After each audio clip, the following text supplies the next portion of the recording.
దేవుని పరిశుద్ధ నామమునకు స్తుతి ఘనత మహిమ ప్రభావం కలుగునుగాక. మన ప్రభువును రక్షకుడైన యేసుక్రీస్తు పరిశుద్ధ నామములో ఈ ఆదివారం ఈ విధంగా దేవుని వాక్యాన్ని ఆలకిస్తున్న మీ అందరికీ నిండు మనసుతో పూర్ణ హృదయంతో వందనాలు తెలియజేస్తూ ఉన్నాను. గతించిన కాలమంతా ప్రభు తన కృపలో మనలందరినీ కాపాడుతూ వచ్చి ఉన్నారు. ఈ సమయంలో దేవుని వాక్యాన్ని మీకు అందించాలని నేను ఆశపడుతున్నాను. పరిశుద్ధ గ్రంథమైన బైబిల్ నుండి మత్తయి వర్తమానం 23వ అధ్యాయం 8వ వాక్యాన్ని చదువుకుందాం. పరిశుద్ధ లేఖనాల్లో ఈ మాటలు ఆలకించండి. మీరైతే బోధకులని పిలువబడవద్దు, ఒక్కడే మీ బోధకుడు, మీరందరూ సహోదరులు. చాలండి. చదవబడిన వాక్య భాగంలో యేసుక్రీస్తు ప్రభు స్వయంగా తన శిష్యులతో చెప్పిన మాటను మనం గమనిస్తూ ఉన్నాం. మీరైతే బోధకులని పిలువబడొద్దు, ఒక్కడే మన బోధకుడు, మీరందరూ కూడా సహోదరులు అనే మాట ఈ స్థలంలో మనం చూడగలుగుతున్నాం. ప్రియులారా, మన ఆధ్యాత్మికమైన జీవితంలో మనలందరినీ యేసయ్య సహోదరులు అనే మాటను ఈ స్థలంలో శిష్యులతో చెప్పిన వాక్యాన్ని ఈ సమయంలో మనం గమనిస్తూ ఉన్నాం. మన ఆధ్యాత్మికమైన జీవితంలో దేవుని బిడలమైన మనకి బైబిల్ గ్రంథంలో అనేకమైన పేర్లు ప్రభువు సెలవిస్తూ వచ్చారు.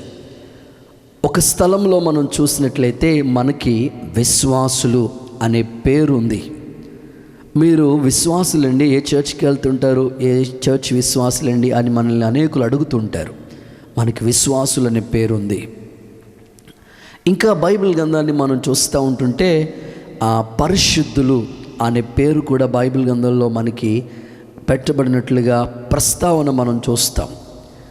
ఇంకా వాక్యాన్ని గమనిస్తూ ఉంటుంటే పరిశుద్ధులని, ఆ తర్వాత భక్తులని, దేవుని బిడలని, ఇలాగ బైబిల్ గ్రంథంలో ఆయా చోట్ల మనకి దేవుడు అనుగ్రహించిన ఈ పేర్లను బట్టి మనం దేవుడిని స్తుతిస్తూ ఉన్నాం. అయితే దేవుడు ఈ స్థలంలో ఏమని చెప్తున్నారంటే, మీరు బోధకులని పిలువబడొద్దు, మీరు మాత్రం సహోదరులు అని పిలవండి అనే మాటను ప్రభు శిష్యులతో చెప్పినారు. ప్రియులారా, బైబిల్ గ్రంథంలో ఇంచుమించు 116 సార్లు సహోదరులు అనే పేరు ప్రస్తావన చేశారు దేవుడు. కనుక ఈ వాక్యాన్ని బట్టి మనం ఆలోచిస్తూ ఉన్నప్పుడు సహోదరులు అనే ఈ పేరును బట్టి ఒక తల్లి గర్భముల నుండి వచ్చిన వారిని సహోదరులు అని పిలుస్తారు.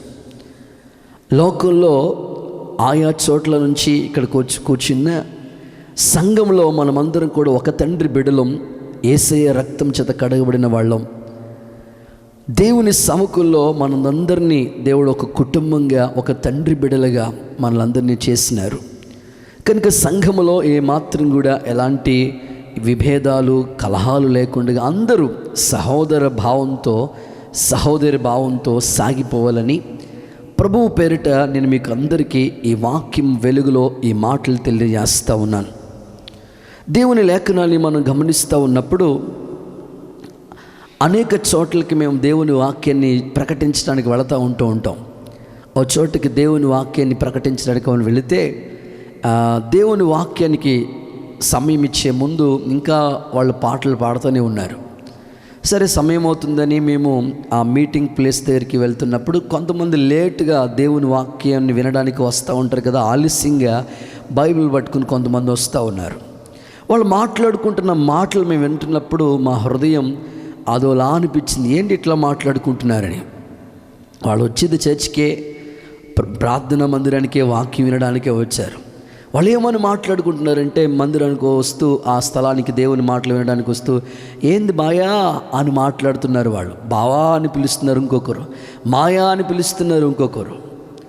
ప్రియులారా, దేవుని మందిరాలు కళ్యాణ మండపాలుగా మార్చబడకూడదు. దేవుని మందిరంలో మనమందరం సహోదరులం, సహోదర భావాన్ని వ్యక్తపరచాలి. అందుకే మనం చదువుకుంటున్నప్పుడు ఒక ప్రతిజ్ఞ మన చేత చేపించినారు. భారతదేశము నా మాతృభూమి, భారతీయులందరూ నా సహోదరులు అనే ప్రతిజ్ఞ కూడా మనం చేస్తాం. కనుక దేవుని మందిరంలోకి వచ్చిన తర్వాత మనమందరం సహోదర సహోదరి భావంతో సాగిపోవాలని యేసుక్రీస్తు ప్రభు చెప్పినట్లు మనమందరం బోధకుల కంటే సహోదరులని పిలువబడటం అదెంతో శ్రేష్టమైనదని ప్రభు చెప్పిన మాటని గౌరవించాలని ప్రభు పేరిట నేను మీకు ప్రేమతో తెలియజేస్తూ ఉన్నాం. చాలామంది దైవ సేవకులు, ప్రపంచవ్యాప్తంగా వాడబడుతున్న సేవకులు ఎందరో ఉన్నారు. వాళ్ళందరినీ బట్టి మనం దేవుణ్ణి గణపరుస్తూ ఉన్నాం. కొంతమంది పేరుకు ముందు బ్రదర్ అనే పేరు ఉంటుంది, చాలా సంతోషం. మరికొంతమంది పేరు ముందు పాస్టర్ అని ఉంటుంది, చాలా సంతోషం. అయితే ఇంకా మరికొంతమందిని మనం చూస్తూ ఉంటుంటే రెవరెండ్ అని, 22 అని అండ్ 62 అని, బిషప్ అని, అబో ఎన్నెన్నో పేర్లు పెట్టుకుంటుంటారు. యేసయ్య చెప్పిన మాట ఏంటంటే మనమందరం సహోదరులని పిలవండి అని చెప్పినారు. కాబట్టి సహోదర భావం కలిగి మనమందరం సాగిపోవటానికి దేవుడు అటువంటి శ్రేష్టమైన కృప మనందరికీ ఇవ్వాలని నేను కోరుకుంటున్నాను. అయితే సహోదరుల మధ్యలో ఉండవలసిన లక్షణాలు ఏంటి? మనందరినీ ప్రభు సహోదరులని పిలిచినాడు. సహోదరులు ఎలా ఉంటారు అనే ఆలోచన మీకు వచ్చినట్లయితే ఒక 5 ప్రాముఖ్యమైన విషయాలు మీకు వాక్యపు వెలుగులో అందించాలని నేను ఆశపడుతున్నాను. దయచేసి చదువుకుందాం. మొదటి మాట, సహోదరులకి ఉండవలసిన ఫస్ట్ క్వాలిటీ, మొదటి లక్షణం ఏంటయ్యా అనంటే వాక్యాన్ని చదువుకుందాం. జకరియా ప్రవచన పుస్తకం 7వ అధ్యాయం 10వ వాక్యాన్ని చదువుదాం. విధవరాండ్రను, తండ్రి లేని వారిని, పరదేశులను, దరిద్రులను బాధ పెట్టకుడి. మీ హృదయమందు సహోదరులలో ఎవరికి కీడు చేయతల మీ హృదయమందు సహోదరుల్లో ఎవ్వనికి కూడా కీడు చేయ తలంచవద్దు అనే మాట అక్కడ చూస్తున్నాం. పిల్లలు ఆలోచించినట్లయితే సహోదరుల మధ్యలో ఉండవలసిన లక్షణాలు ఏంటయ్యా అనంటే మొదటి మాట, కీడు చేయకూడదు. వాక్యం ఆ మాటలే ఇక్కడ రాయబడి ఉంది. ఎవరికి కూడా, సహోదరులు ఎవరికి కూడా మీరు కీడు చేయ తలంచవద్దు అనే వాక్యం మనం చూస్తున్నాం. కనుక సహోదరుల మధ్యలో కీడు చేసే మనసు పొరపాటును కూడా ఉండకూడదు. అది ఏమాత్రం కూడా మంచిది కాదు అనే మాటను కూడా ప్రభు చెప్తున్నాడు. ఎవ్వరికి మనం కీడు చేయ తలపెట్టకూడదు. ఒకరికి ఒకరు కీడు చేసుకునే స్వభావం సమాజంలో పెరిగిపోతుంది. కానీ సహోదర భావం కలిగిన మనను గురించి దేవుని వాక్యం ఏమంటుందంటే ఎవ్వరికి కూడా మనం కీడు చెయ్య తలపెట్టొద్దు అనే మాట ప్రవక్త జకరియా చెప్పిన ఈ మాటని మనం చూస్తూ ఉన్నాం. ఇన్ బైబిల్ గ్రంథాన్ని మనం చూస్తూ ఉంటే సహోదరు ఒకే తల్లి గర్భంలోంచే పుట్టిన బిడ్డలు వాళ్ళు, ఓన్ బ్రదర్స్. అయితే ఒకరోజు దేవునికి అర్పణగా ఇద్దరు తీసుకుని వెళతారు. ఒకని అర్పణ దేవుడు అంగీకరిస్తాడు, మరొకని అర్పణ దేవుడు అంగీకరించలేనందుకు వెంటనే అరే ఈ అర్పణ ఎందుకు అంగీకరించబడలేదు, నాలో లోపం ఉంది కదా అని సరిదిద్దుకోవటం మానేసి వాళ్ళ తమ్ముడు అర్పణ అంగీకరించినందుకు వెంటనే అన్న తమ్ముడి మీద పొలంలో పడి హత్య చేసినట్లు, చంపేసినట్లుగా బైబిల్ గ్రంథంలో మనం చూస్తాం.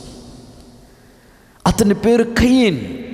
దేవుని వాక్యం ఏమని రాసిందంటే మనం కయీను వంటి వారమే ఉండరాదు. ఎందుకని అంటే తన సహోదరుని మీద పడి అతన్ని చంపేశాడు. అంటే ఎంత కీడు చేశాడు. ఒక మనిషిని చంపడం అంటే అది ఎంత భయంకరమైన కీడు. కనుక ఈ రోజున ఎంతోమంది పగ సాధించేవాళ్ళు, కక్ష సాధించేవాళ్ళు, సహోదరుల మధ్యలో విభేదాలు అనేవి కలుగుతూ కీడు చేసే స్వభావం కలిగిన వాళ్ళుగా ప్రజలు చలామణి అయిపోతున్నారు. ఇంకా మనం బైబిల్ గ్రంథాన్ని చూస్తూ ఉంటే ఒక తండ్రి బిడలే వాళ్ళు కూడా, 12 మంది కుమారులండి. కానీ 11వ వాడని యోసేపుకి దేవుడు కలలిస్తూ ఉంటుంటే మిగిలిన అన్నలందరూ కలిసి అరే వస్తున్నాడు రోయ్, కలలు రాకుమాడు వస్తున్నాడు రోయ్, వాడికి దండం పెడతామంట, మనం సాగిలి పడతామంట, ఇట్లా కళ్ళగా అంటున్నాడు కదరా వస్తున్నాడు రే అని వాడి మీద ఆలోచించి నీళ్ళు లేని గుంటలో పడేసి మిథ్యానీయులకి అమ్మివేసి ఎన్నో బాధలు పెట్టారు వాళ్ళ సొంత అన్నలే. వాళ్ళ నాన్నకి ఏం చెప్పినారంటే అడవిలో, అరణ్యంలో మమ్మల్ని పలకరించడానికి వస్తే ఇదిగో అవసరమైతే ఇదిగో వస్త్రాన్ని చించేసి ఒక జంతువు చంపేసింది, ఇదిగో అవసరమైతే చూడండి రక్తం అని ఆ వస్త్రాన్ని పట్టుకుని వెళ్ళి వాళ్ళ తండ్రికి చూపిస్తారు. ఎంత కీడండి. సొంత అన్నులే కీడు చేయటానికి తలపెట్టారు యోసేపుకి. కానీ యోసేపు అన్నలకి ఎప్పుడు కూడా మేలు చేస్తూనే వచ్చాడు. అనేక విధాలుగా అన్నలు తమ్ముడికి కీడు చేయాలని ప్రయత్నించారు, కానీ యోసేపు వారికి మేలే చేశాడు. ఒకసారి కరువు వస్తే, కరువుతో బాధపడుతున్నప్పుడు తిరిగి అన్నలందరూ కలిసి తమ్ముడు దగ్గరికి వస్తే తమ్ముడు వాళ్ళకి మేలే చేశాడు, కీడు చేయాల. యోసేపు అన్నల గురించి ఒక మాట చెప్తున్నాడు. మీరు చూడండి, బైబిల్ గ్రంథంలో ఆదికాండ గ్రంథం 50వ అధ్యాయం 20వ వచనం చదువుకుందాం. మీరు నాకు కీడు చేయని ఉద్దేశించితిరి గాని, మీరు నాకు కీడు చేయాలని ఉద్దేశించారు, నేటి దినమును జరుగుచున్నట్లు కానీ నేటి దినము జరుగుతున్నట్లు, అనగా బహు ప్రజలను బ్రతికించినట్లుగా అది మేలుకే దేవుడు ఉద్దేశించాను. అది మేలుకే దేవుడు ఉద్దేశించాడు. కాబట్టి భయపడకుడి, మిమ్మల్ని మీ పిల్లల్ని నేను పోషిస్తాను. ఎంత అద్భుతమైన మాట. కీడు చేసిన వాళ్ళకి యోసేపు చెప్తున్నాడు, మీరు నాకు కీడు చేయాలనుకున్నారు అన్నలారా, కానీ దేవుడు అది మేలుకే ఎంచాడు. అది దేవుడు మేలు కొరకే ఎంచినాడు. కనుక అనేకుల్ని పోషించినట్లు దేవుడు అది మేలు కొరకే చేశాడు. మీ ఆత్మీయ జీవితంలో భయపడదు, నేను మిమ్మల్ని మీ పిల్లల్ని కూడా పోషిస్తానని అభయం ఇచ్చాడు యోసేపు వాళ్ళకి. కనుక నా దేవుని ప్రియులారా, అనేకులు సహోదర భావం కలిగిన వాళ్ళే, ఒక ఇంటి బిడలే, ఒక తండ్రి బిడలే, అన్నదమ్ములే ఒకరికొకరు కీడు చేసుకుంటున్నారు. భయంకరమైన సిచ్యువేషన్లోకి ప్రజలు వెళ్ళిపోతున్నారు. అలాగే ఎప్పుడు మన జీవితాల్లో ఉండకూడదు. అది మనకి ఏమాత్రం మంచిది కాదు అని ప్రభు అంటున్నారు. మీకు ఇంకా బైబిల్లో అర్థమయ్యేటట్లు చెప్పాలంటే ఇంకొక సందర్భం కూడా మీకు గుర్తు చేస్తాను. ఏలా అనే ఒక రాజు ఉన్నాడు. ఆ రాజు పరిపాలన చేస్తూ ఉన్నాడు, ప్రజల్ని పరిపాలన చేస్తూ ఉంటుంటే ఒకరోజు తాగేసి మత్తుడై పడిపోతుంటాడు. అలాంటి సందర్భంలో అతని దగ్గర ఒక్కొక్క వ్యక్తి ఉంటాడు, జిమ్రీ అనే ఒక వ్యక్తి. ఇతడు తాగేసి పడిపోయాడనే ఆ సిచ్యువేషన్, ఆ పరిస్థితి అతనికి తెలిసినప్పుడు ఆ సందర్భంలో ఇతడు వెళ్ళి అతని మీద, ఆ తాగేసి మత్తుడై పడిపోయిన అతని మీద కొట్టి చంపేశారు. ఆ స్థానంలో ఇతడు రాజైపోతాడు. జిమ్రీ అనే వ్యక్తి రాజైపోతాడు. ఇలా తాగేసి పడిపోయిన వ్యక్తి మీద కొట్టేసి చంపేసి అతని స్థానంలో ఇతడు రాజైపోయాడు. ఎన్ని రోజులు పరిపాలన చేశాడో తెలుసండి? సరిగ్గా 7 రోజులు అతని సింహాసనం మీద కూర్చున్నాడు. అన్యాయంగా అతన్ని కొట్టి చంపిన ఇతడు 7 రోజులు పరిపాలన చేస్తే చివరికి ఈ వార్త ఇజ్రాయిల్కి తెలుస్తుంది. అందరూ కలిసి ఆ వ్యక్తి మీద ముట్టడి వేస్తున్నాడనే వార్త తెలిసినప్పుడు ఇతడు రాజనగరంలోకి వెళ్ళిపోయి తన చేతులతో తానే ఆ రాజనగరికి నిప్పంటించుకుంటాడు. తాను కూడా నిప్పంటించుకుని చనిపోతాడండి. ఇతని పేరు జిమ్రీ అనే వ్యక్తి. చూడండి, ఎంతగా కీడు చేశాడో అంతగా కీడును అనుభవించాడు. ఈ సంగతి మీరు బైబిల్ గ్రంథంలో తర్వాత మీరు చూడండి, రాజుల మొదటి పుస్తకంలో 16వ అధ్యాయంలో 9 నుంచి 18 వచనాల్లో మీరు చూస్తే ఆ మాటలన్నీ కూడా రాయబడి ఉన్నాయి. కనుక ఎంతగా జిమ్రీ అనే వ్యక్తి ఆ వ్యక్తికి యాలా అనే రాజుకి కీడు చేయటం, తద్వారా తాను కీడును అనుభవించుకోవటం, ఆ సిచ్యువేషన్స్, ఆ సంఘటనలన్నీ కూడా బైబిల్ గ్రంథంలో మనం చూస్తాం. కనుక ఈ పూట దేవుడు మనతో మాట్లాడుతున్నాడు. సహోదరుల మధ్యలో ఉండవలసిన ఆ లక్షణాలు ఏంటంటే, పొరపాటును మనం ఎవరికి కీడు చేయకూడదని ఈ వాక్యపు వెలుగులో దేవుడు మనతో మాట్లాడుతున్నాడు. తప్పక మనం మేలు చేసే స్వభావం కలిగి వాక్యానుసారంగా జీవించడానికి తీర్మానం చేసుకుందాం. ఇటువంటి శ్రేష్టమైన కృపా భాగ్యాన్ని దేవుడు మీ అందరికీ కూడా అనుగ్రహించునుగాక. ఒక చిన్న సంఘటన మీకు చెప్తాను. కీడు అనే సందర్భాన్ని మీకు అర్థమయ్యేటట్లుగా చెప్పాలంటే ఒక జరిగిన యథార్థమైన సంఘటన మీకు గుర్తు చేయడానికి నేను ఆశపడుతున్నాను. ప్రియులారా, ఒక వ్యక్తి వ్యాపారం చేసుకుంటూ ఉంటాడు. వ్యాపారం నిమిత్తమై అనేకమైన ప్రాంతాలకు వెళుతూ ఉంటారు కదా, అట్లాగే ఇతడు వ్యాపార నిమిత్తమై అనేకమైన ప్రాంతాలకి వెళ్ళటానికి సిద్ధపడ్డాడు, వెళ్ళాడు. వెళ్ళిన తర్వాత తిరిగి 4వ రోజుకి తిరిగి ఇంటికి వచ్చినప్పటికీ తన ఇంటి ముందు జనాలందరూ కూడా గుమ్ముగూడి ఉన్నారండి. తన బండి తీసుకుని వచ్చి అక్కడ స్టాండ్ వేశాడు. వచ్చినప్పటికీ ఇంటి దగ్గర ఆశ్చర్యం, జనాలందరూ వచ్చి కూర్చున్నారు, నిలబడి చూస్తూ ఉన్నారు. అరే ఏంటి ఎప్పుడూ లేదు, నా ఇంటి దగ్గర ఎంతమంది జనం ఉన్నారు, ఏం జరిగిందని కొంచెం ముందుకెళ్ళి చూసినప్పటికీ తన ఇల్లు తగలబడిపోతుంది, అంటికిపోతూ ఉంది. ఎప్పుడైతే తన కన్నులారా ఆ సిచ్యువేషన్ చూశాడో, ఇంకా చూడాలండి, తన చేతులతో కట్టుకునే ఇల్లు కదా, తన చేతుల కష్టార్జితం కదా, తన రెక్కలు ముక్కలుగా చేసుకుని కష్టపడ్డాడు కదా. ఎప్పుడైతే తన కళ్ళ ముందు తన కట్టుకున్న ఇల్లు అంటుకుపోతుందో, ఇంకా చూడాలి, ఏడుపు గోల, అయ్యో అని ఏడుస్తూ ఉన్నాడు. అతన్ని ఎవరు ఇంకా ఆపలేకపోతున్నారు, అంతలాగా గుక్క పట్టుకుని ఏడుస్తూ ఉన్నాడు. 2 నిమిషాలు ఏడ్చినప్పటికీ తన వెనకాల నుంచి తన పెద్ద కొడుకు వచ్చాడు. నాన్నా, నువ్వు ఊరిల్లావు కదా, 2 రోజుల క్రితమే ఈ ఇల్లు బేరం పెట్టేసి అమ్మేశాను అని చెప్తే వెంటనే అప్పుడు వరకు ఏడ్చిన వ్యక్తి కామైపోయి అందరూ ఎలా చూస్తున్నారో ఇతడు కూడా అలాగే చూస్తున్నాడు. ఈ లోపల వెనకాల నుంచి మరొక వాళ్ళ 2వ కుమారుడు వచ్చి, నానా, ఇల్లు అమ్మేయటం వాస్తవమే కానీ వాడు అంతా డబ్బులు ఇవ్వలేదు, అడ్వాన్స్ మాత్రమే కొంత డబ్బులు ఇచ్చాడు, మిగిలిన డబ్బులు ఇవ్వలేదు అని అంటే ఇల్లు తగలబడిపోతుంది తన కళ్ళ ముందు. ఇంక మరలా మొదలెట్టాడు, అయ్యబాబో అంబాబో అని ఏడుస్తూ ఉన్నాడు. ఈ లోపల 3వ కుమారుడు వచ్చి, నానా, మనం ఇల్లు అమ్మేసినప్పుడు అగ్రిమెంట్ చేశాం కదా, అతడు మాట అంటే మాటే, డబ్బులు అంతా ఇస్తానన్నాడు, ఖచ్చితంగా మాట అంటే మాట, అగ్రిమెంట్ ఇదిగో రాసిచ్చాడంటే ఇప్పుడు ఏడవకుండా అందరూ చూస్తున్నట్లుగా కాముగా అందరి వైపు చూస్తూ ఉన్నాడు. చూడండి, ఈ సంగతి నేను మీకు ఎందుకు చెప్పానంటే, ఇల్లు కాలిపోతున్నప్పుడు తనది అన్నప్పుడు తన సిచ్యువేషన్, తన యొక్క పరిస్థితి ఒకలా ఉంది. సమస్య తనది కాదన్నప్పటికీ మరోలాగా బిహేవ్ చేస్తూ వచ్చాడు అతడు. ఈ సంఘటన నేను మీకు జ్ఞాపకం చేయడంలో ముఖ్య ఉద్దేశం ఏమిటంటే, నేటి క్రైస్తవ సంఘాలు, నేటి యొక్క కుటుంబాలు సమస్య తనదాకా వచ్చినప్పుడు కానీ అప్పుడు వాళ్ళ యొక్క ఫీలింగ్స్ కనబడుతున్నాయి. ఈరోజున మనలందరినీ దేవుడు ఒక సంఘంగా చేశాడు, ఒక కుటుంబంగా చేశాడు. రక్త సంబంధం కంటే ఆత్మీయ బంధం చాలా గొప్పది.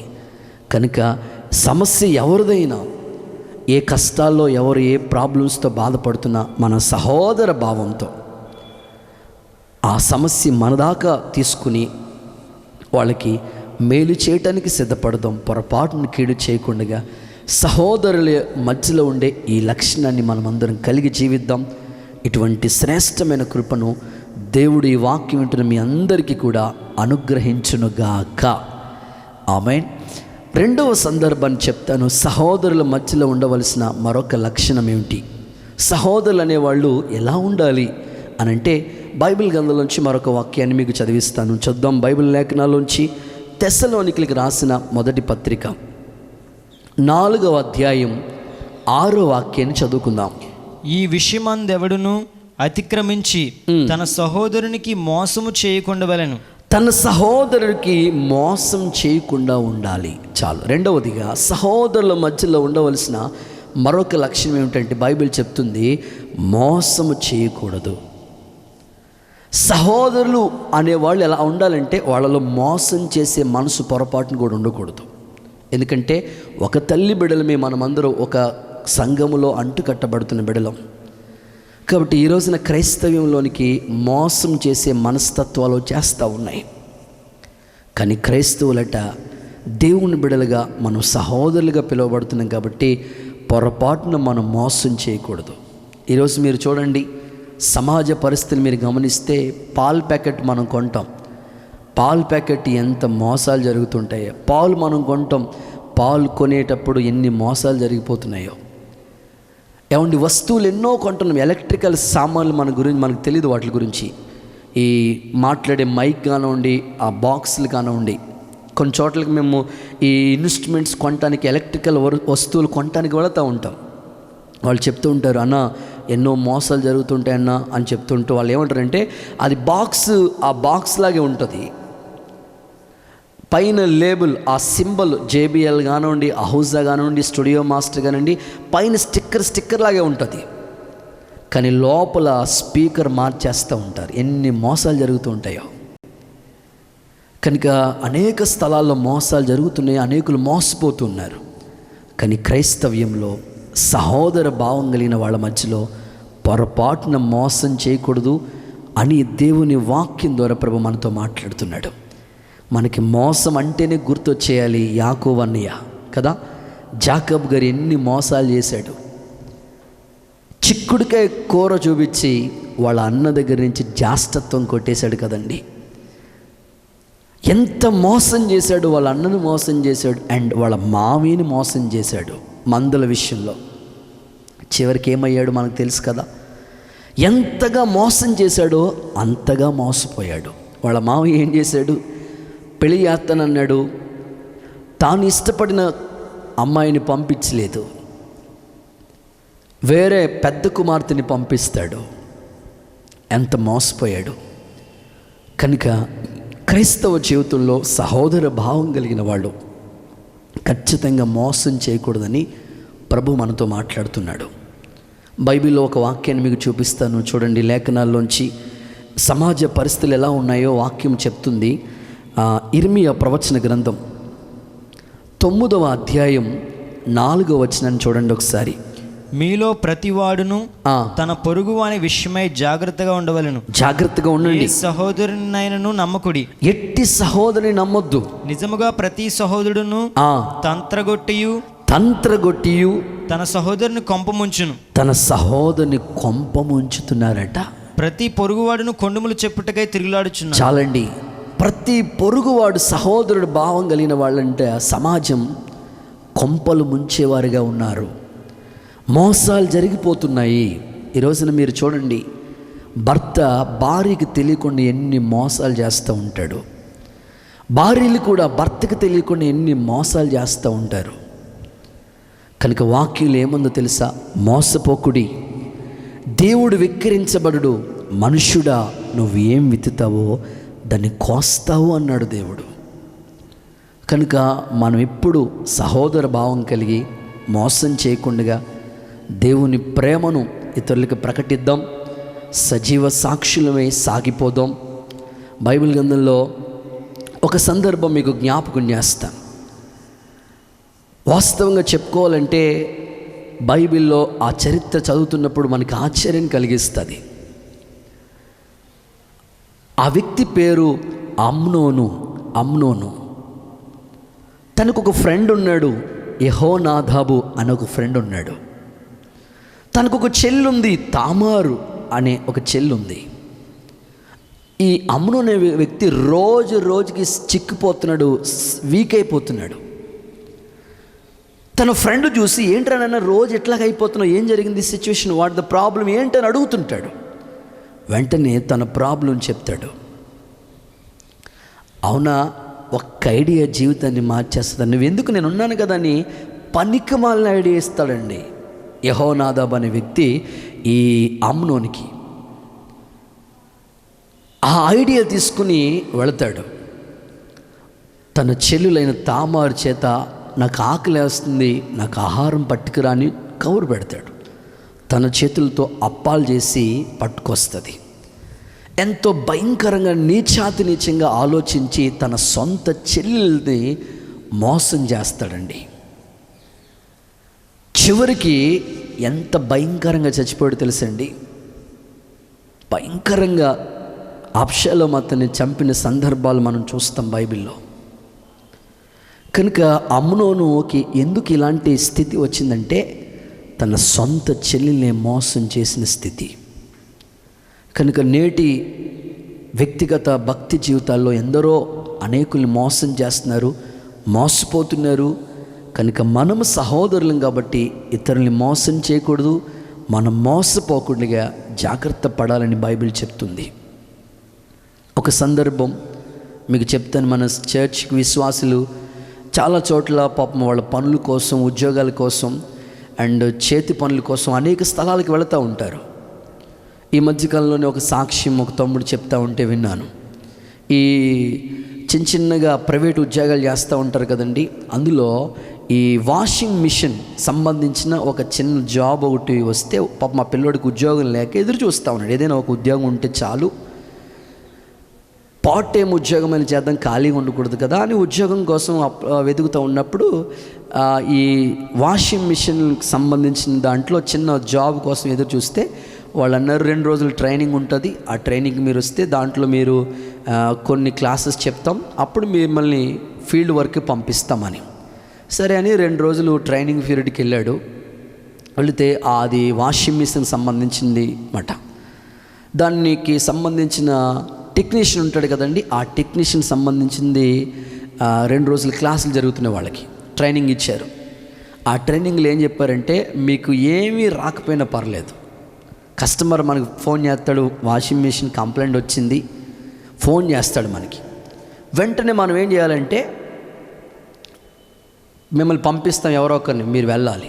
వెళ్ళిన తర్వాత మీకు చేతిలో టన్న స్క్రూ ఒకటి ఉంటే చాలు, మీరు అది జస్ట్ ఇలా చెక్ చేసి అది ఇది చూసి ఏదోటి వాళ్ళ చేత కొనిపించాలంతే. పౌడరో లేకపోతే లిక్విడో ఏదో ఒకటి మన కంపెనీకి సంబంధించింది ఏదో ఒకటి కొనిపించాలి మనం, అంతే మీరు చేయవలసిన. మీకేమైతే రాకపోతే మళ్ళీ మా సీనియర్ని వస్తారండి, మా సీనియర్ని పంపిస్తారని చెప్పేసి వచ్చేయటం అంతే అని మీరు అలా చేయాలంటే ఆ పిల్లోడు అంటారంటే, బాబు వచ్చింది ఈ జాబ్ సంగతి దేవుడు ఎరుగును, ఎందుకు ఇతరులని మనం మోసం చేసి మనం ఎందుకు ఈ జాబ్ చేయాలని ఆ ఉద్యోగంలో జాయిన్ అవ్వలేదండి ఆ పిల్లోడు. చూడండి, సమాజంలో ఎన్నో చోట్ల వ్యాపారాల్లో మోసం జరుగుతుంది, అనేక చోట్ల రకరకాల మోసాలు జరిగిపోతున్నాయి. ఒకటి మాత్రం వాస్తవం, మనం ఎవరి దగ్గరైనా ఒక 100 రూపాయలు మోసం చేసి తీసుకుంటే దాని పక్కన 0 చుట్టి 1000 రూపాయలు అనవసరంగా మందిపోతుంది. కనుక క్రైస్తవులు మేల్కుంటున్నారు, వారు తెలుసుకుంటున్నారు భక్తి విషయాల పట్ల ఆసక్తి కలిగి. కనుక సహోదరుల మధ్యలో ఉండవలసిన లక్ష్యం ఏమిటంటే మోసం చేయకూడదు. ఈ అనుభవాల్లో మీరు సాగిపోవాలని దేవుని సేవకుడిగా నేను ఆశిస్తున్నాను. ఈ మాటలు మనకి వెనుకల్లో దేవుడు దీవెనకరంగా మార్చునుగాక. ఆమేన్. 3వ సందర్భాన్ని కూడా నేను మీకు చెప్తాను. చదవండి పరిశుద్ధ లేఖనాల్లోంచి మత్తయి సువార్తమానం 12వ అధ్యాయం 50వ వచనం చదువుకుందాం.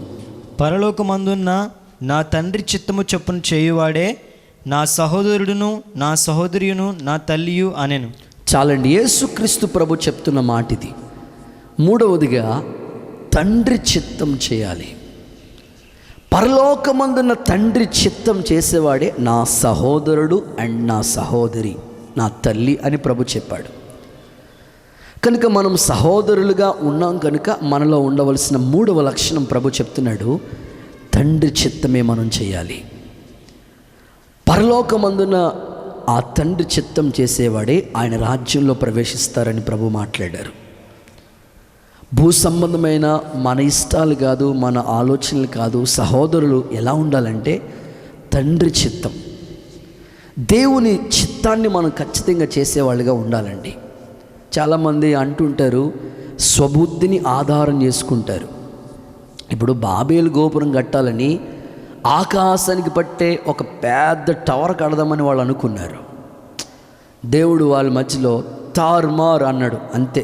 లాంగ్వేజ్ మార్చేస్తే వాళ్ళు కట్టాలని ఎన్ని ప్రయత్నాలు చేసినా అవలా. ఎందుకు వాళ్ళు కట్టాలని ప్రయత్నం ఫెయిల్యూర్ అయిందంటే అక్కడ రాసి ఉంటుంది, వాళ్ళ పేరు సంపాదించుకోవాలనుకున్నారంట. కనుక ఏదైనా సరే దేవుని చిత్తానికి విరోధంగా మనం ఏది చేసినా అది వర్ధిల్లదట. ఇంకా మనం బైబిల్ గ్రంథంలో చాలామందిని చూస్తాం, కొన్నిసార్లు దేవుని చిత్తాన్ని వదిలి వాళ్ళు స్వచిత్తాన్ని చేస్తూ ఉంటారు. కొంతమంది ఏమనుకుంటారంటే బైబిల్ ఏమని రాస్తుంది, సంపూర్ణమైన దేవుని చిత్తం ఏదో పరీక్షించి తెలుసుకోండి అన్నాడు. కొంతమంది ఏమనుకుంటారంటే పిల్లలు చదువుకుంటుంటారు, వాళ్ళు చదువులో ఒకవేళ సబ్జెక్టులు 1-2 సబ్జెక్టులు ఫెయిల్ అయిపోయినాయి అనుకోండి, ఆ పిల్లోడిని మనం పలకరించడానికి వెళ్ళాలనుకో, తమ్ముడా సర్లే ఎగ్జామ్ ఫెయిల్యూర్ అయిపోయింది కదా నెక్స్ట్ టైం బాగా రాదుగలనుకుంటే ఆ పిల్లోడు అంటాడు, అన్న ఏం చేస్తామన్నా దేవుని చిత్తం అన్నా అంటారు. పరీక్ష ఫెయిల్ అవటం దేవుని చిత్తం కాదు కదండి. ఇంకా కొంతమంది ఏమంటారంటే భర్త కుటుంబాల్లో విడాకుల దాకా సమస్య వెళ్ళిపోతుంటుంది. వాళ్ళ అత్తమామల్ని మనం పలకరించడానికి వెళ్తుంటే పాపం కూతురు కాపురం నిలబెట్టాలని మన ఏదో దేవుని మాటలు చెప్దామని వాళ్ళ దగ్గరికి వెళ్ళి మాట్లాడుతుంటుంటే వాళ్ళు అంటారు, ఏం చేస్తామండి, అంత దేవుని చిత్తమండి అంటారు. అంటే కుటుంబాలు విడిపోవటం దేవుని చిత్తం కాదు కదా. మరికొంతమందికి అప్పులు పాలైపోతారు, ఏమో అట్లా అంటే ఏం చేస్తామండి అని.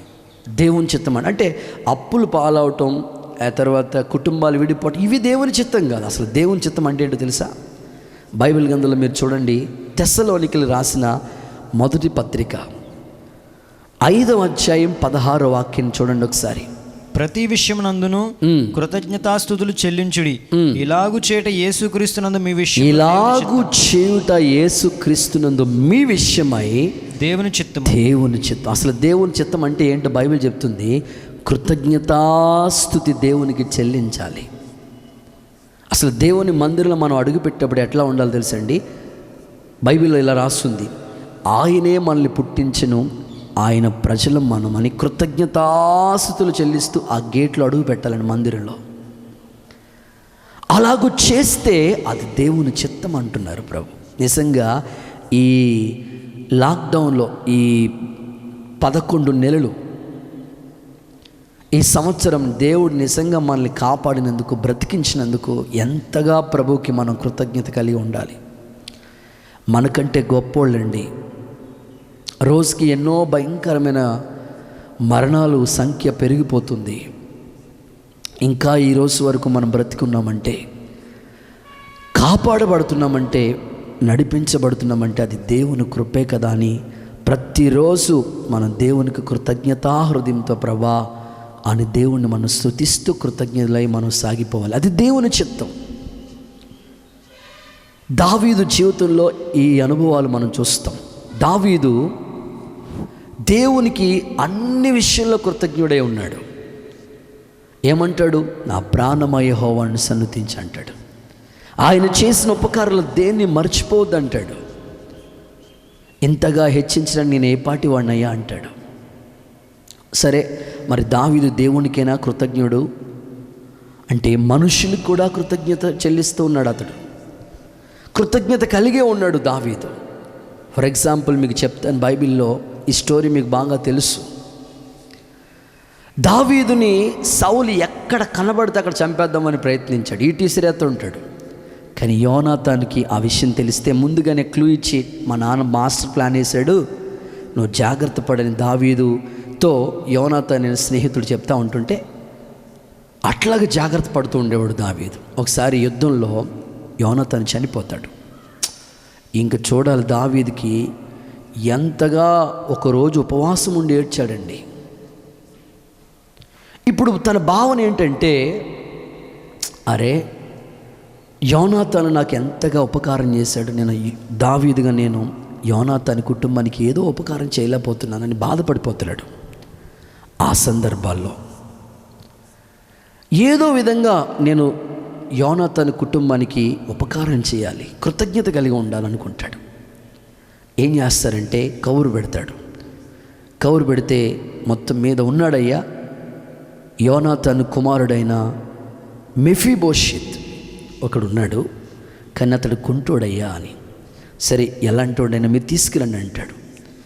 ఇప్పుడు యోనాతాను కుమారుడైన మెఫీబోషెత్కి దావీదు ఎంతగా కృతజ్ఞత కలిగి ఎంతగా ఉపకారం చేశాడు తెలుసా? అతనితో చెప్తున్నాడు, భయపడకు, నీ ఆస్తి మరలా నీకు ఇస్తాను, నీ పితరుల ఆస్తి, నీకు రావాల్సిన ఆస్తి అంతా నీకు ఇస్తాం. ఇంకోటి ఏంటంటే, సదాకాలం ఏదో ఒకరోజు కాదు నా రాజుగారి దగ్గర విందు చేయటం, సదాకాలం రాజుగారి బల్ల దగ్గర నువ్వు కూర్చుంటావు, విందు చేస్తావు. అబ్బో, ఎంత అద్భుత రీతిగా యోనాతాను కుమారుడైన మెఫీబోషెత్కి దావీదు ఉపకారం చేశాడంటే అంతగా ఉపకారం చేసి కృతజ్ఞత భావన తెలియపరిచాడు. మీరు కావాలంటే బైబిల్లో ఆ స్టోరీ ఒకసారి చదువుదాం. బైబిల్ లేఖనాల్లో సమూయేలు 2వ పుస్తకం 9వ అధ్యాయం 7వ వాక్యాన్ని మీరు చూస్తే అక్కడ మెఫీబోషెత్కి దావీదు చేసిన ఉపకారం కనబడుతుంది. అందుకు దావీదు, నీవు భయపడవద్దు, నీ తండ్రి అయిన యోనాతాను నిమిత్తము నిజముగా నేను నీకు ఉపకారము చూపి నీ పితరుడైన సౌలు భూమి అంతయు నీకు మరలా ఇప్పింతును, మరలా నీకు ఇప్పిస్తాను, మరియు నీవు సదాకాలము నా బల్ల యొద్దనే భోజనము చేయదు అని సదాకాలం కూడా నా బల్ల దగ్గర నీవు ఉంటావు, భోజనం చేస్తావు. అబ్బా, ఎంత రాజుగారు విందుసాల్లో భోజనం చేసే అదృష్టం ఒక కుంటోడికి దొరికిందంటే, అసలు దావీదు ఏ రేంజ్లో ఏ విధంగా ఆలోచించి తన కుటుంబానికి ఉపకారం చేస్తూ ఉన్నాడు. దావీదు నిజంగానే కృతజ్ఞత హృదయం ఉంది దావీదులో. ఇంకా ఎంత కృతజ్ఞుడు తెలుసండి దావీదుకి. దావీదు తన పిల్లలండి, తన కడుపును పుట్టిన పిల్లలు. అబ్షాలోం ఒకరోజు ఏం చేశాడు తెలుసా? తన రాజ్యంలో ఉన్న ప్రజలందరినీ తన వైపుకు తిప్పేసుకుంటాడు.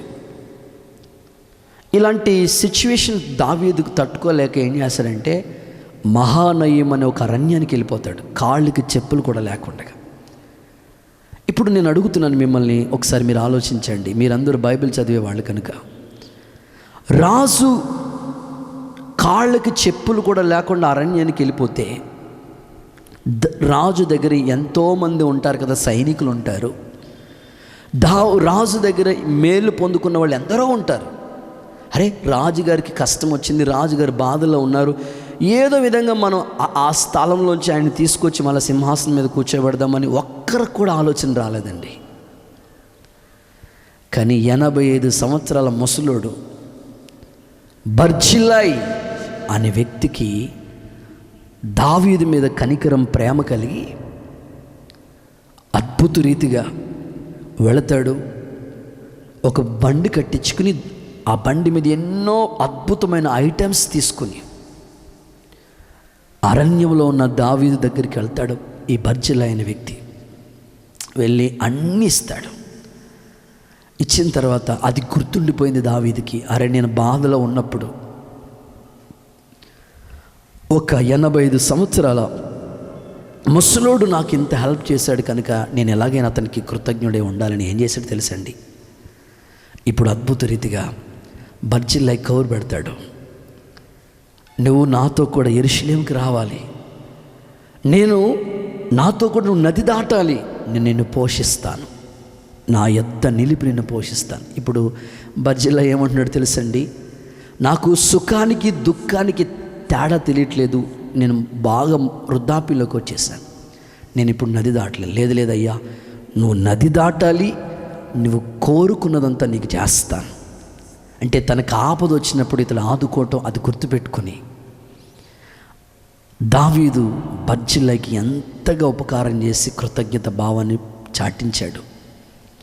కనుక నిజమైన దైవ చిత్తం ఏదయ్యా అంటే కృతజ్ఞత కలిగి జీవించటం. ఈ సంవత్సరం అంతా మనం ఈ లాక్డౌన్లో కూడా ఈ విధంగా కాపాడబడుతున్నాం. దేవునికి మనం కృతజ్ఞులే సాగిపోతాం. మీలో చాలామంది ఈ లాక్డౌన్లో సేవకులుగా మేము మరి మీటింగ్స్కి వెళ్తూ ఉండేవాళ్ళం.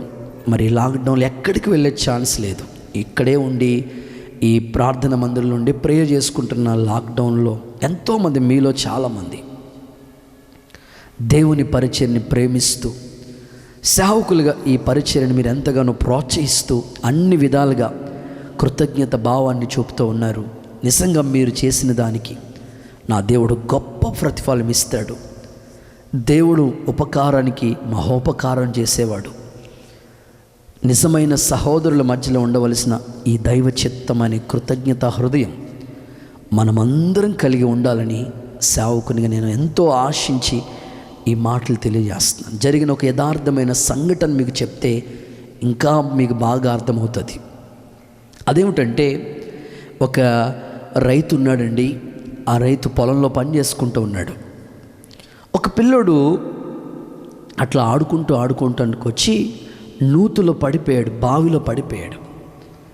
కేకలేస్తున్నాడు, రక్షించండి రక్షించండి అని కేకలేస్తూ ఉన్నాడు. పని చేసుకుంటున్న రైతు ఆ కేకలు శబ్దం విని, అరుపులు విని గబగబ వచ్చేసి అతడు పడిపోయి ప్రాణాపాయంలో ఉన్న వ్యక్తిని లేపి కాపాడి అతన్ని రక్షిస్తాడండి. ఆపద వచ్చినప్పుడు వెంటనే రక్షిస్తాడు. అతన్ని జాగ్రత్తగా తన ఇంటికి పంపించేస్తాడు. మరుసటి రోజు ఆ పిల్లోడు వాళ్ళ నాన్నగారితో గుర్రం కట్టించుకుని ఈ రైతు వాళ్ళ ఇంటికి వచ్చేసాడు. రైతు వాళ్ళ ఇంటికి వచ్చేసి ఒక ఇనప్పెట్టోడు తెచ్చాడండి. ఆ ఇనప్పెట్టు ఓపెన్ చేస్తే ఆ ఇనప్పెట్టు నిండా డబ్బులు ఉన్నాయి. ఇంతకీ ఈ పిల్లోడు ఒక దొరగారు అబ్బాయి. అయ్యా, మా పిల్లోడిని ప్రాణాపాయం నుంచి మీరు కాపాడారంట. నూతిలో పడిపోయి ప్రాణాలు కోల్పోతున్న ఆ వ్యక్తిని మీరు కాపాడారు. అసలు మీరే చూడకపోతే ఈరోజు నా పిల్లోడు నాకు దక్కేవాడు కాదయ్యా. నిజంగా మీరు చేసిన ఉపకారానికి నేను ఏమి ఇచ్చినా మీ రుణం తెచ్చలేను. ఈ డబ్బులు ఉంచండి అయ్యా అని ఇస్తే ఆ రైతు అంటాడంట, అయ్యా నేను ఏది ఆశించలేదు, మీ పిల్లోడిని రక్షించలేదు. అరుస్తున్నాడు, కేకలు వేస్తూ ఉన్నాడు. అంటే సాటి మనిషిగా ఒక మనిషికి సహాయపడాలి కదా. అందుకోసమే అరుస్తున్న ఆపదలున్న వ్యక్తిని ఆ నూతిలోంచి పైకి లేవనెత్తి కాపాడాను. మీ డబ్బు మీ దగ్గర ఉంచుకోండి, నాకు వద్దయ్యా అంటే, లేదయ్యా మీరు చేసిన ఉపకారానికి ఏదో విధంగా మీరు రుణం తీర్చుకోవాలి కదా, డబ్బులు ఉంచండి అయ్యా అంటాడు. అతడు వద్దయ్యా అంటాడు. ఇతడు ఈ లోపల తన ఇంట్లోంచి ఆ పిల్లోడు, వాళ్ళ పిల్లోడు వస్తాడు. ఈ పిల్లోడు ఎవరి అంటే మా పిల్లోడు. మరి ఏం చదువుతున్నాడంటే, చదువుకోవట్లేదు. అవునా? అరే మరి ఏం చేస్తాడు? నాతో కూడా పనికి వస్తాడండి.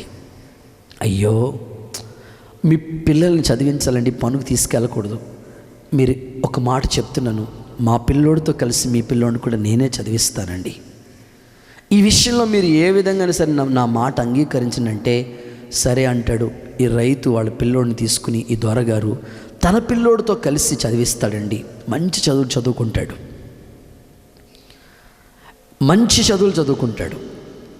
ఇలాగా ఆ పిల్లోడిని చదివించడం వల్ల తనకి జరిగిన ఎలాంటి మేలు జరిగిందో తెలుసండి. ఈ దొరగారి యొక్క కుమారుడు ఒక రోజున బాగా సిక్కై అనారోగ్యంతో బాధపడతాడు.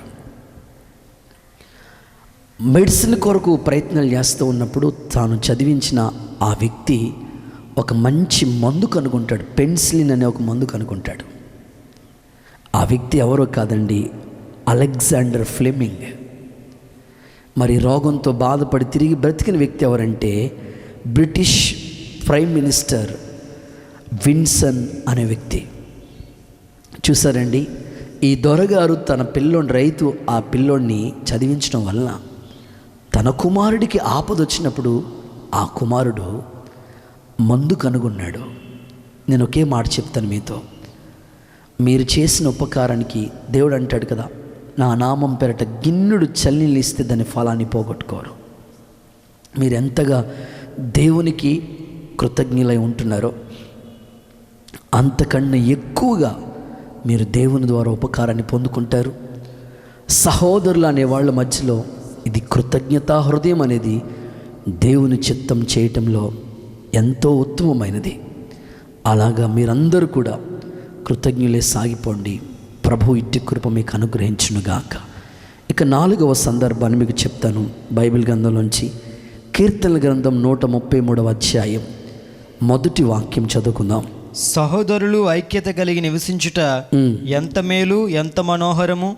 అది తల మీద పోయబడి అహరోను గడ్డము మీదుగా కారి అతని అంగీల అంచు వరకు దిగజారిన పరిమళ తైలము వలె ఉండును. చాలండి, అక్కడ శాశ్వత జీవం ఆశీర్వాదం ఉండాలని ప్రభు ఆశపడుతున్నాను.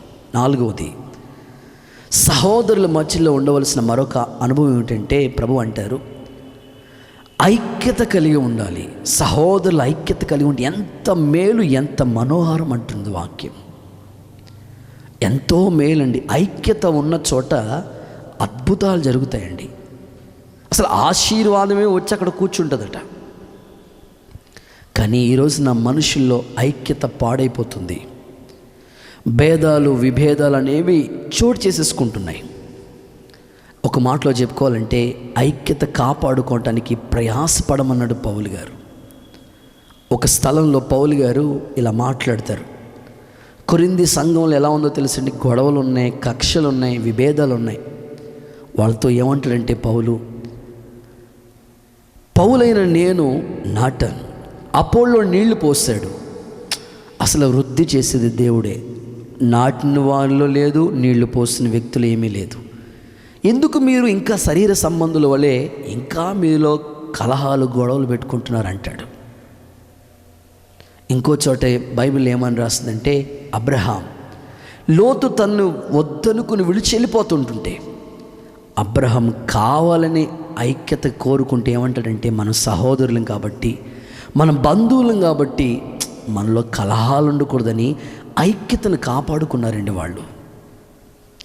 ఈ రోజున క్రైస్తవ్యం, సంఘం కాపాడబడాలి, కుటుంబాలు కాపాడబడాలి, బంధువులు కాపాడబడాలంటే ఐక్యత ఎంతైనా కాపాడబడాలి. ఐక్యత ఉంటేనే అన్ని పనులు సక్రమంగా జరుగుతాయండి. ఒక కంపెనీ ఉంది, ఆ కంపెనీలో వర్కర్స్ ఉంటారు కదా, ఆ వర్కర్స్ మంచిగా ఐక్యతగా యూనిట్గా చేసుకున్నప్పుడే ఆ కంపెనీ నిలబడుతుంది. సంఘాలైనా కుటుంబాలైనా ఏదైనా మనం సహోదరులమని ప్రభు చెప్పాడు కనుక ఐక్యత కాపాడుకుందాం. ఐక్యత ఎప్పుడు పాడైపోద్దో తెలుసండి? మిస్అండర్స్టాండింగ్, అపార్థం చేసుకున్నప్పుడే ఐక్యత పాడైపోతుంది. ఇప్పుడు ఇద్దరు నిలబడి చర్చ్కి వచ్చారండి, వాళ్ళు ఇద్దరు నిలబడి మాట్లాడుకుంటున్నారు ఏదో సంఘటన, ఇంకంతే మనం చూసాం, మాట్లాడేసుకున్నారు, ఇంకెవరి కోసం మాట్లాడుకుంటారు, నా కోసమే మాట్లాడేసుకున్నారు అని వాళ్ళు ఏదో సిచ్యువేషన్ మాట్లాడుకుంటే అది మన కోసమే మాట్లాడుకుంటున్నామని మనం అపార్థం చేసుకున్నాం అనుకోండి, అప్పుడు ఏమవుతుందో తెలుసండి? ఐక్యత పాడైపోతుంది. మీకు ఇంకా అర్థమవటం కోసం ఒక చిన్న సంఘటన చెప్తాను. పిల్లలు స్కూల్కి వెళ్తూ ఉంటారు కదండి. ఒక పాప స్కూల్కి వెళ్తూ ఉంటే స్కూల్కి వెళ్ళిన ఈ పాప సరిగ్గా 9 గంటలకి స్కూల్కి వెళ్ళాలి, కానీ 9:15 గంటలకు స్కూల్కి వెళ్తుంది ఆ పాప. 9:45కి స్కూల్కి వస్తుంది. ఇక స్కూల్ టీచర్ చూసి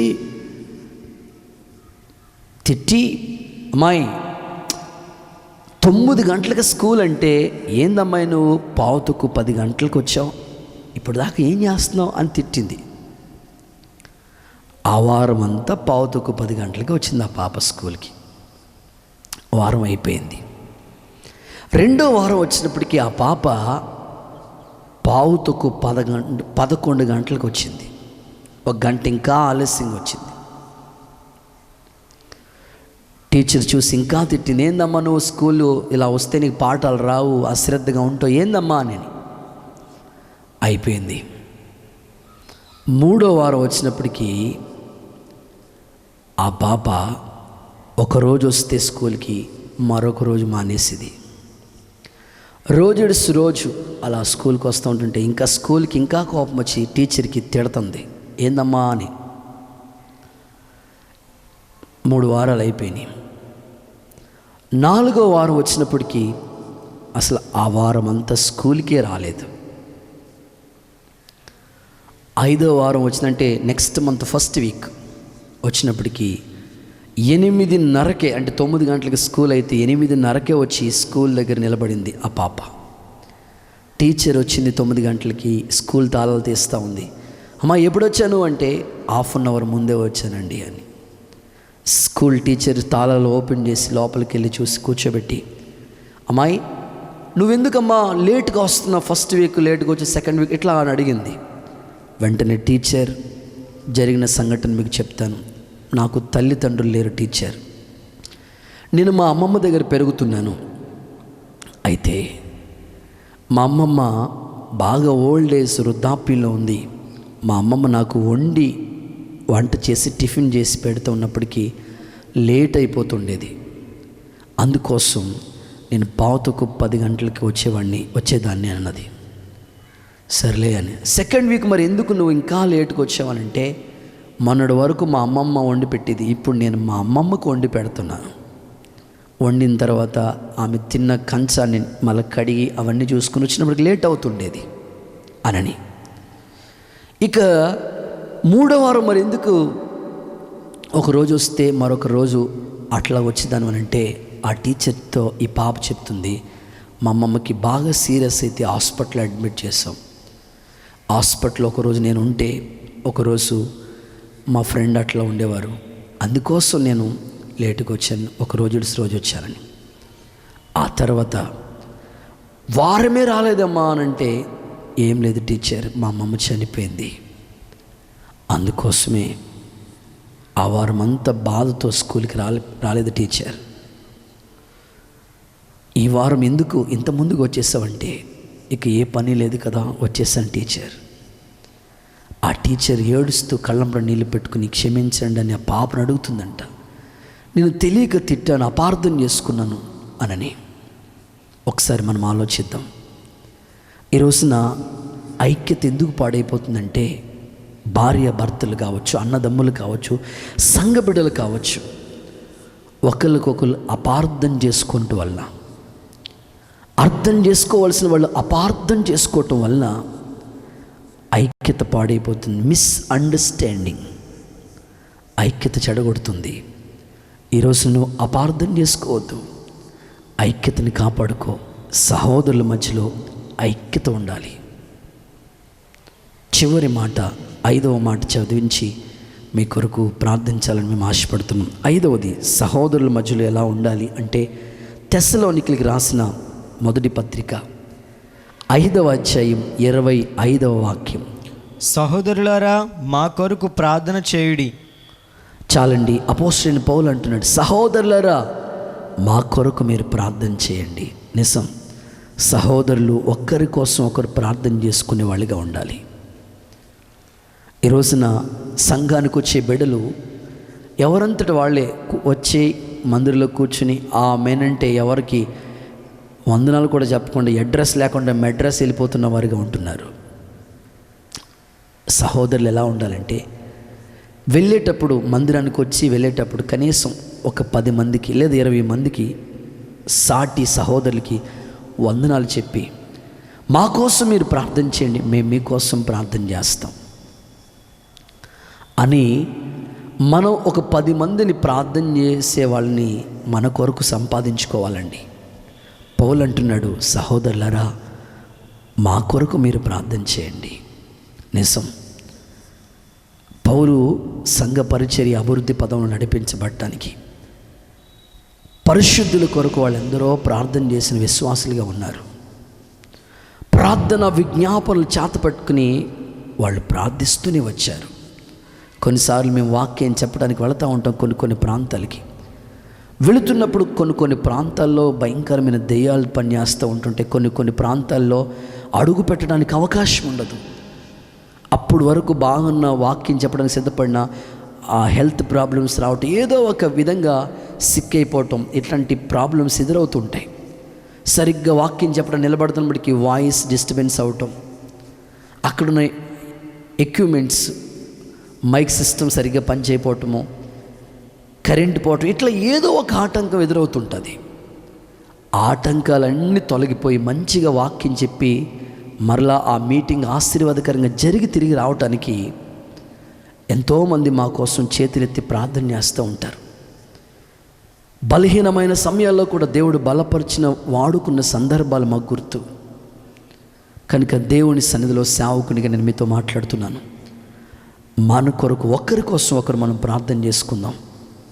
సహోదర భావం కలిగి సాగిపోదాం. సంఘాలు కట్టబడటానికి ఒకరి క్షేమాన్ని ఒకరు కోరుకుందాం. ఇటువంటి శ్రేష్టమైన కృప మనందరికీ దేవుడు అనుగ్రహించునుగాక. ఆమేన్. అందరూ కూడా మోకరిద్దాం, కళ్ళు మూసుకుందాం, ప్రార్థన చేసుకుందాం. ఈ ఉదయకాల సమయంలో దేవుడు మనకిచ్చిన వర్తమానం కొరకు, ప్రభు ఇచ్చిన సందేశం కొరకు, మీరు బోధకులని పిలువబడొద్దు, మనమందరం సహోదరులమని ప్రభు మాట్లాడాడు. ప్రభా, ఈరోజు నాతో మాట్లాడిన ఈ మాటలన్నిటి కొరకు స్తోత్రం. సహోదరులు అనేవాళ్ళు ఎలా ఉంటారు, వాళ్ళ మధ్యలో ఎలాంటి లక్షణాలు ఉండాలో ప్రభు మాట్లాడాడు. సహోదరులు అనేవాళ్ళు ఎవ్వరికి కీడు చేయకూడదు. అందరూ తీర్మానం చేసుకుందాం. యేసయ్యా నీకు స్తోత్రం. అంత మాత్రమే కాదు, సహోదరులు మోసం చేయకూడదు. సహోదరులు వారి యొక్క అనుభవాల్లో తండ్రి చిత్తం చేసేవాళ్ళుగా ఉండాలి. కృతజ్ఞత భావం కలిగి దావీదు ఎంతగా ఉన్నాడు. ఇక సహోదరులు ఐక్యత కాపాడుకోవాలి. సహోదరులు ఒకరి కోసం ఒకరు ప్రార్థన చేసుకోవాలి. ఈ అనుభవాల్లో, ఈ వర్తమానం ద్వారా మనం ఎంతగా బలపడినట్లుగా తీర్మానం చేసుకుందాం. అందరం యేసయ్యా నీవిచ్చిన ఈ మాటలన్నిటి కొరకు స్తోత్రమయ్యని దేవుని సముఖంలో ఒక ఆలోచన కలిగి సంపూర్ణమైన దేవుని చిత్తం మనలోనికి నెరవేర్చబడుతుంది. ఎడారి త్రోవలో మనం వెళుతున్నాం, ఆయన మన పక్షంలో ఉంటున్నాడు. హల్లెలూయా, హల్లెలూయా, హల్లెలూయా.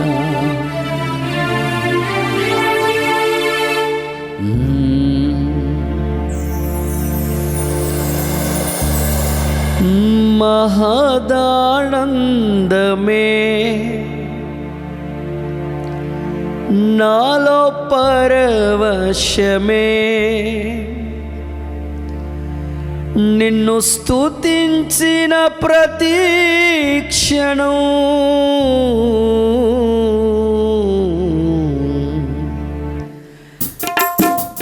సుమధుర స్వరముల గానాలతో వేలాది దూతల గలములతో కొనియాడబడుచున్న నా యేసయ్యా, నీకే నా ఆరాధన. సుమధుర స్వరముల గానాలతో వేలాది దూతల గలములతో కొనియాడబడుచున్న నా యేసయ్యా, నీకే నా ఆరాధన.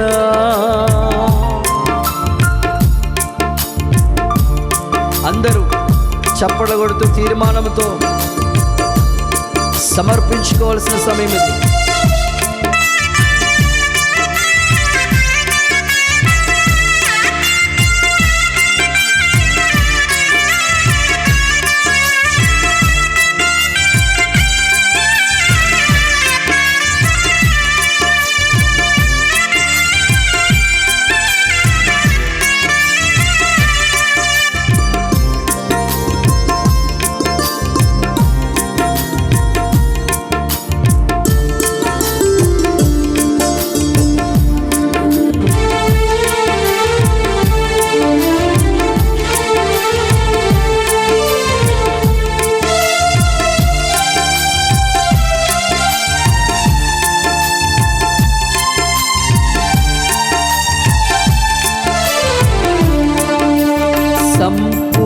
సంపూర్ణమైన నీ చిత్తమే, అనుకూలమైన సంకల్పమే జరిగించుచున్నావు నన్ను విడువక. నా ధైర్యము నీవేగా, సంపూర్ణమైన నీ చిత్తమే, అనుకూలమైన సంకల్పమే జరిగించుచున్నావు నన్ను విడువక. నా ధైర్యము నీవేగా,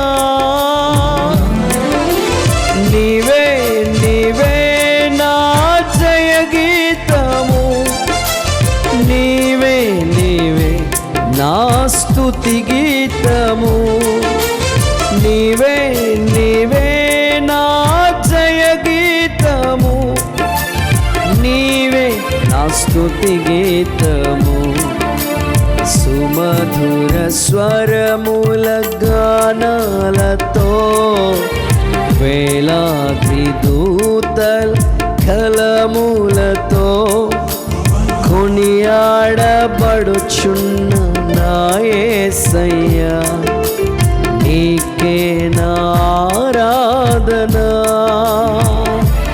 మహదానందమే నాలో పరవశమే, నిన్ను స్తుతించిన ప్రతి క్షణం.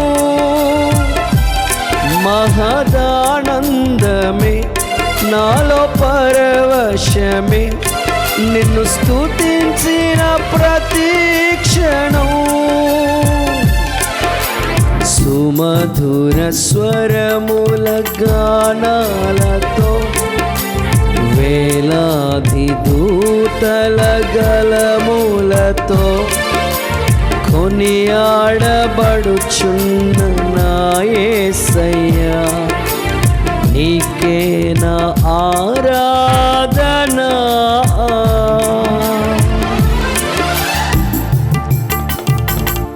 విత్తబడిన వాక్యం మనలో ఫలించినట్లు స్తోత్రాలు చెల్లిద్దాం. స్తోత్రం, స్తోత్రం, స్తోత్రం. వాక్యం మనలో ఫలభరితంగా మార్చబడినట్లు ప్రార్థన చేసుకుందాం. తల వంచండి, కళ్ళు మూసుకోండి, అందరూ ప్రార్థనలు ఏకీవించండి. స్తోత్రం, స్తోత్రం, స్తోత్రం, స్తోత్రం, స్తోత్రం. మహాపరిశుద్ధుడైన మా తండ్రి, మీ పరిశుద్ధమైన నామానికి స్తోత్రాలు ప్రభువా. అయా, నీ కృపను బట్టి నాయన ఈ సమయంలో ప్రత్యేకమైన రీతిగా అయా మీ వాక్యము ద్వారా నాయన యేసయ్య మమ్మల్ని మీరు బలపరుచున్నందుకు స్తోత్రం ప్రభువా. మీ శ్రేష్టమైన వాక్కు ప్రభువా మీరు బయలుపరిచి నాయన మా హృదయాలలో ప్రభువా అయా నాయన యేసయ్య ప్రభు మా హృదయాలలో మరి తండ్రి నాయన యేసయ్య మీరే మీ వాక్యాన్ని భద్రం చేసినందుకు వందనాలు.